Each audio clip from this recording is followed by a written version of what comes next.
everyone, welcome to another art time lapse. Today I am doing another piece that is inspired by the series on juxtaposition. This one is called Trip to the Market. I am currently using some gray tone paper, and it's like a mixed media paper. I have used painter tapes to tape it down as I add in watered down gouache. Now the reason I tape it down is so that when I paint it, the paper doesn't necessarily buckle up, so I'll try my best to straighten it. I love working with gray tone paper because it's like something a little bit different. The main things I need to focus on when I'm painting on gray tone paper is the shadows and the highlights, and not worry so much about the midtones. So it's like a test to my skills, and like it challenges me as an artist to think differently the way I paint. And before I continue the art time lapse, if you like these kinds of videos, I would appreciate it very much if you can consider giving this video a thumbs up, and subscribing to the channel will really help. Thank you so much for considering. And for those of you who are already subscribed to the channel, thank you so much for following my art journey. As some of you may already know, as this may not be your first video, on YouTube I try to give a voice to my painting and tell the story behind it, because I find that a lot of times when we're going to shows, markets, and conventions, a lot of times you see the final product, like the beautiful piece that surfaces after lots of labor, and I feel like it misses a huge part of the story of the artist. Maybe the journey on how they came across the thought process or concepts, or like the struggles they have in the beginning. I think the process is so much also like important part of a painting, so I hope to showcase that in my YouTube videos. I must say that my language skills in terms of like explaining and storytelling is not that robust. I really struggle to find wording, so please bear with me. I'm trying my best. I must say I love painting a lot, but wording is so much harder in my opinion.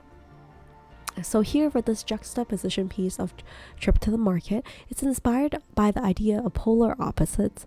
I recently brought my children over to the supermarket. We were heading to Costco, and they're sitting comfortably in a supermarket cart, and they're just like trying on samples. That's post-COVID, and like I think things are opening up. Not post-COVID, I guess COVID's still happening, but things are a little bit opening up, and it's my first time it's been a while, I guess, since we went to a supermarket together, and like for samples to be present. So they're enjoying it very much, enjoying the sights, watching people walk by, picking up items wherever they can reach, and like trying all the different samples. And I think about like the polar opposites of like children on other parts of the world who don't have access to secure regular food, like maybe like food that is not expired, healthy options as well. And we have so many options here in North America. We are so privileged and lucky. Watching my children as I go through Costco, eating their samples, sitting comfortable. They have a choice of what types of food they want to eat.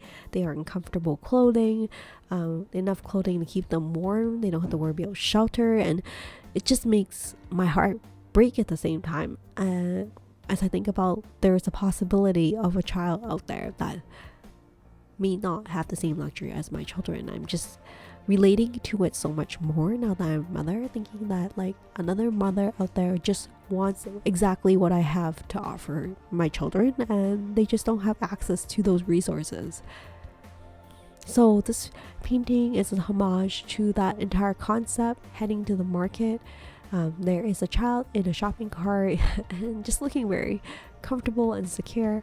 I don't know if this is like the best comparison, but there is on the opposite side these children who are walking miles or kilometers in the day just to secure water, and they don't have a cart. They have to walk themselves. They might be piggybacked on top of their fellow brothers and sisters, and they have like these buckets and baskets on their heads, and I'm sure they are still enjoying like life and process in the process of all this. And it's just so different. It's so different depending on where we're born, what we have access to, how life changes. But you know what, at the same time I'm thinking like having family support like that, where you get to hang out with your siblings all day and like just picking up water in a journey, a trip on its own, can create such precious memory. I do wonder what kind of memories they retain from going to a supermarket, for example. They probably don't interact with their siblings as much. I at least don't let them out and wander around and like play with all the different products. And they don't, I guess, the children in our North American kind of environment, they don't have as much freedom. I guess now that I'm talking out loud, like, you always see that the grass is greener on the other side, maybe. Yeah, these children don't have food security, water security, but they have a certain sense of freedom that our children don't have here. I wonder if it's social media, but I feel like I am more cautious nowadays about the safety of my children. I wonder if there's like people who might scam or like kidnap children. If like these are things that happen like this whole time, and social media just bring more of a presence, awareness of it, that I am more fearful of it. Anyways, I think I digress, and like that might be more of an overreach on my part when I overthink things. I tend to do that quite a bit.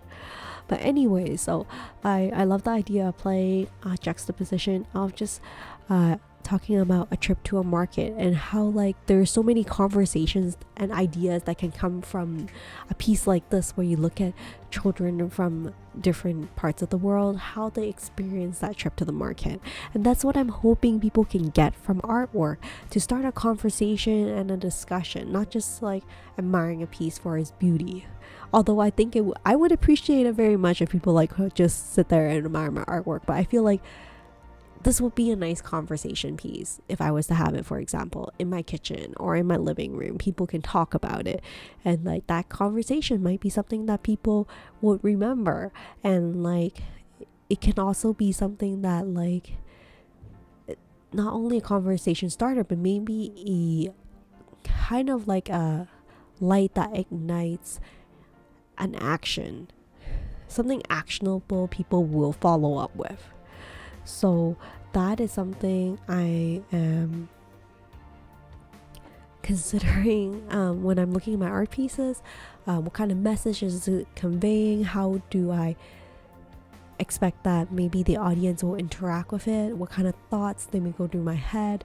I love how everybody comes with different stories and interprets the painting in different ways, and the conversation that it starts. So I'm hoping you enjoy the art time lapse so far. You can see that at this point in the painting, I probably spent around, I would say probably at least an hour to two. Most of the time that related to this painting is relating, conceptualizing the message I want to make, and like gathering some reference photos.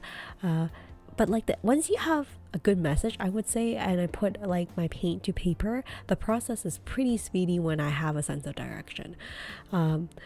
So here you can see I use white gouache diluted and a little bit of umber brown to kind of set the tone of where everything would be, staking where the head, the body, the legs, and the cart will rest. And then afterwards, after the previous layer dries, I add on the next layer of gouache with subsequent less concentration, a ratio of water to gouache, so that the colors will be a little bit more bold and more contrast. So you can see that the painting is almost like surfacing and like floating from the page. Like initially it was very diluted, looks a little bit foggy, and then it's almost like emerging from the page slowly. And I've added a little bit of blue, cobalt blue, mixing with the umber brown to create the shadowing. I didn't want to do like a really dark black, because I feel like it's the color black is just so absolute. I love to see how there's different colors or dimensions within a dark tone. Here I have one little girl that has a bucket and also holding another bottle, and imagine it'll be maybe some clean water that their mom and dad is asking them to fetch from like a pool or a well or a pond. And then there's a second sibling who's in charge of babysitting this little one on his or her back. I don't have a specific gender plan for that child in the middle, just to give a sense of interpretation and idea for the audience themselves to participate in. And then yeah, that's about it for the art time lapse. I hope you enjoy this process of me painting this juxtaposition picture on trip to the market. I hope everyone stays safe and stay creative. Take care, and I'll see you in the next video.